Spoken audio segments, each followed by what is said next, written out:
And why is it that you have chosen to dedicate so much time and energy to interfaith cooperation? I absolutely love it. In fact, I've come to need it. It's almost like I need to breathe the air of interfaith. If not, I'm restless. I love my own tradition. I love my own faith, my own scriptures, my own religious community.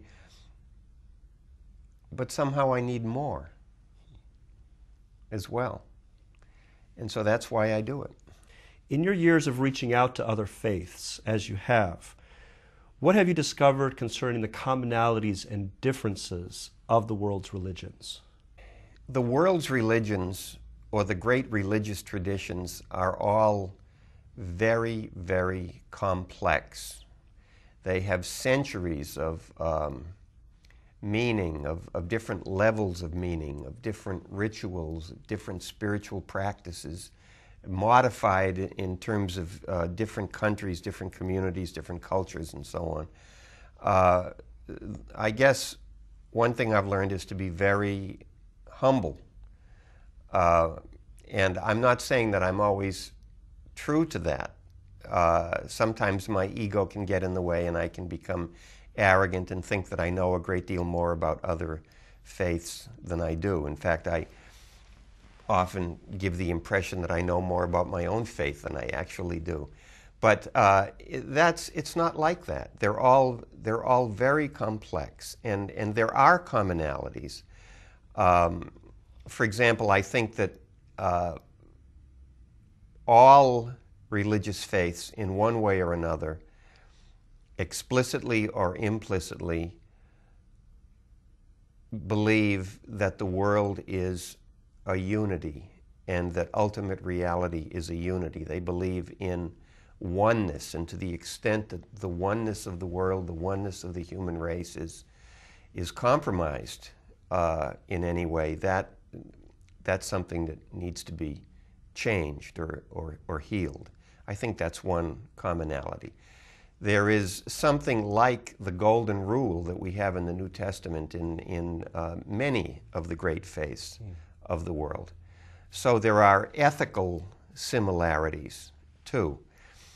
But there are also great differences. Yes. I mean, it's not as if we're moving towards, in the interfaith movement, we think that we're moving towards a one unified religion. There are a few groups that believe that's going to happen. I personally don't think that will be so, because the differences are just too great. To give you just one example, for us for the Abrahamic religions, Judaism, Christianity, and Islam, these are monotheistic religions. God is very important and very central. God is the main actor in the drama of history. For the Buddhists, on the other hand, most of them would not deny the existence of God, but it's not important to them one way or the other. In other words, God, or the idea of a divinity, of a divine being, does not play a central role in Buddhism, at least in many of the strands of Buddhism. So there you have really a kind of fundamental difference. Yeah. And so we need to look for the commonalities and rejoice in the commonalities when we find them, but also be realistic about the differences and respect the differences, and realize that even when someone of another faith is speaking in a very different language and stating very different convictions than we ourselves speak, or the convictions that we have, that nevertheless, if we listen carefully, there probably is something that we can learn from them. Is it your notion that God is the author of the world's religions? That would be my notion, yes, because I believe that God is the author of everything, and God certainly has a positive reason, a positive purpose for the existence of each of the world's religions.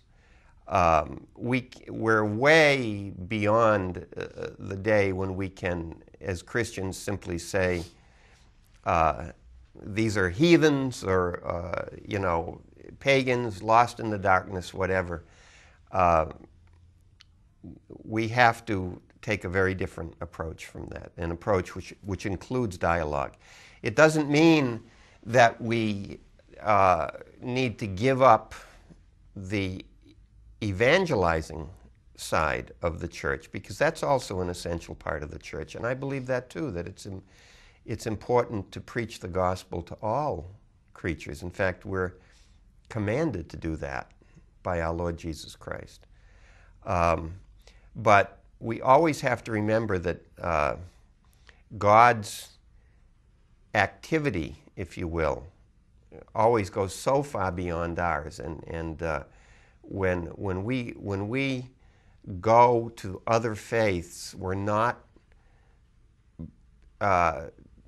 introducing God to them for the first time. I mean, they've had glimpses, they've had the presence of the Spirit of God in one way or another in their religious life. Could be very intimate and profound for them. Yes. Mm-hmm.